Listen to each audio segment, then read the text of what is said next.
Donc, quand les apprentissages ne se mettent pas en place comme attendu, eh bien, tout le monde est troublé. Disons qu'il y a des turbulences sur le chemin des apprentissages. Et maintenant, quand il y a des turbulences, on appelle les médecins. Et dès que les médecins arrivent, ils décrivent des troubles caractérisés. D'où les troubles des apprentissages. La définition n'est pas facile en termes de nosographie.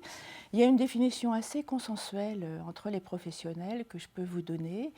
On parle de troubles d'apprentissage chez un enfant dont l'intelligence, le développement apparaît normal, avec tous les guillemets qu'on peut mettre.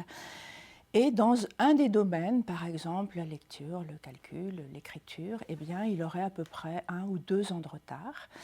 Donc une définition de description avec une exclusion, c'est-à-dire que ce phénomène d'écart entre un niveau normal, global, et un niveau particulier qui est chuté, n'est pas explicable facilement, n'est pas explicable ni par de la neurologie, ni par une pathologie sensorielle, ni par une pathologie psychiatrique, et pas non plus par des carences criantes de l'entourage.